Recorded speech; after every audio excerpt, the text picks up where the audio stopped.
4ஆம் அதிகாரம்.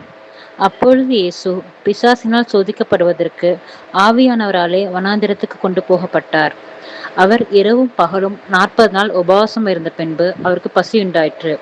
அப்பொழுது சோதனைக்காரன் அவரிடத்தில் வந்து, நீர் தேவனுடைய குமாரனே ஆனால் இந்த கல்லுகள் அப்பங்களாகும்படி சொல்லும் என்றான். அவர் பிரதியுத்தரமாக, மனுஷன் அப்பத்தினாலே மாத்திரமல்ல, தேவனுடைய வாயிலிருந்து புறப்படுகிற ஒவ்வொரு வார்த்தையினாலும் பிழைப்பான் என்று எழுதியிருக்கிறதே என்றார்.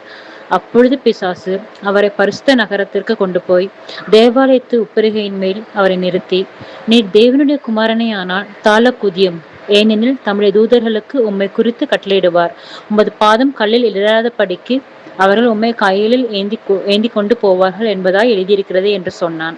அதற்கு இயேசு, உன் தேவனாகிய கர்த்தரை பரீட்சை பாராதிருப்பாயாக என்றும் எழுதியிருக்கிறதே என்றார்.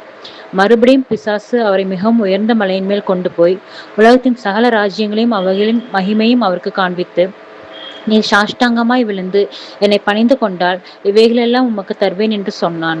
அப்பொழுது இயேசு, அப்பாலே போ சாத்தானே, உன் தேவனாகிய கர்த்தரை பணிந்து கொண்டு அவர் ஒருவருக்கே ஆராதனை செய்வாயாக என்று எழுதியிருக்கிறதே என்றார். அப்பொழுது பிசாசானவன் அவரை விட்டு விலகி போனான். உடனே தேவதூதர்கள் வந்து அவருக்கு பணிவிடை செய்தார்கள். யோவான் காவலில் வைக்கப்பட்டான் என்று இயேசு கேள்விப்பட்டு கலிலேயாவுக்கு போய் நாசரேத்தை விட்டு செபுலூன் நப்தலி என்னும் நாடுகளின் எல்லைகளில் இருக்கும் கடற்கரைக்கு அருகான கப்பர்நகூமிலே வந்து வாசம் பண்ணினார்.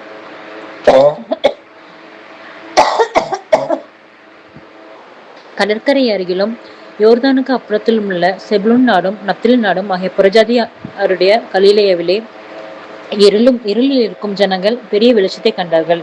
மரண இருளின் திசையில் இருக்கிறவர்களுக்கு வெளிச்சம் உதித்தது என்று ஏசாயா தீர்க்கதரிசனத்தில் உரைக்கப்பட்டது நிறைவேறும்படி இப்படி நடந்தது.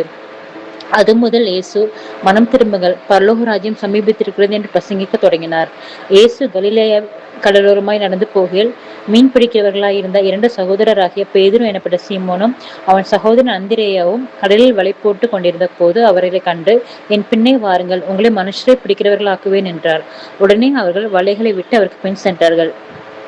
அவர் அவ்விடம் விட்டு போகையில் வேறு 2 சகோதரராகிய செபதேயுவின் மகன் யாக்கோபும் அவன் சகோதரன் யோவானும் தங்கள் தகப்பன் செபதேயுவுடன் கடவிலிருந்து தங்கள் வலைகளை பழுது பார்த்து கொண்டிருக்கிற போது அவர்களை கண்டு அவர்களையும் அழைத்தார்.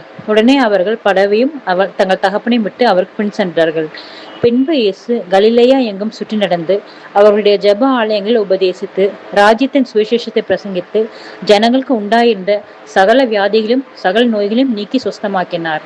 அவருடைய கீர்த்தி சீரியா எங்கும் பிரசித்தமாயிற்று. அப்பொழுது பலவித வியாதிகளையும் வேதனைகளையும் அடைந்திருந்த சகல பிணியாளிகளையும் பிசாசு பிடித்தவர்களையும் சந்திர ரோகிகளையும் திமிர்வாதக்காரரையும் அவரிடத்தில் கொண்டு வந்தார்கள். அவர்களை சுஸ்தமாக்கினார். கலிலேயாவிலும் தெக்கப்போலியாவிலும் எருசலேமிலும் யூதேயாவிலும் யோர்தானுக்கு அப்புறத்திலும் இருந்து திரளான ஜனங்கள் வந்து அவருக்கு பின் சென்றார்கள். ஆமென்.